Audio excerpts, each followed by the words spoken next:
Hayig saon maayong adlaw or maayong gabi. Another day and great opportunity to share the word of the Lord sa imuha karon. I know nga ang pulong sa Ginoo mo jud ni ang gikinahanglan nato sa atong kinabuhi. It because ang iyang pulong nagabadlong and naga-encourage sa atoa. The Bible says found in Psalms chapter 147 verse 3. Ana siya, gilipay niya ang mga nagmagulanon o gitambalan niya ang ilang mga samad. Grabe no, nindot kayo ang kini nga verses it because hulagway diri kung paano jud kamaayo ang Ginoo. Imagine that gilipay sa Ginoo ang mga nagmagulanon, which is kung ang kini nga verses i-apply nato sa atong kinabuhi.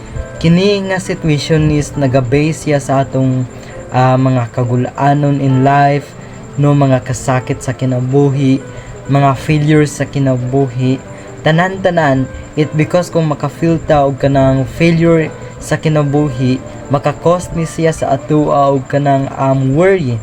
That's why if wala tay Ginoo sa atong kinabuhi, kinsa man ang ga-encourage sa atoa, wala, no?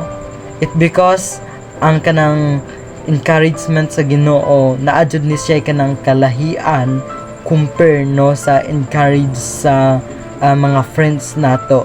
It because sometimes ang atong mga friends diri sa kalibutan, no, if ga-encourage sila sa ato usahay kanang dili nila matuman tanan, no, pinaagi sila ang mga advice sa ato usahay dili kanang makahatag sa ato og kanang happiness.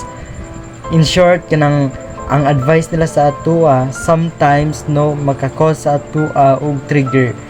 But kung ang Ginoo mag-advise sa ato kung ang Ginoo magalipay sa ato magahatag siya sa ato og kanang comfort, satisfaction o kanang happiness nga dili nato ikumpara sa happiness nga ginahatag sa atong friends sa ato And second passages, gitambalan niya ang ilang mga samad. Kini nga verses nice kaayo siya. But because kung atong i-base ang kini nga verse, no, naa na siya kanang deeper meaning. When we say deeper meaning, ang ginahisgot niya diri ang samad, which is ang kanang mga kasakit nato in life, no, kanang mga na-experience nato nga makahatag sa ato og kanang dili maayo.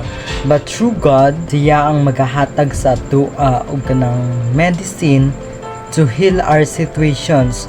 For example, ang atong situation na ata sa kanang failure, no, through God siya ang mag-heal sa ato naagi sa pag-advise, paghatag og kanang encouragement og uban pa.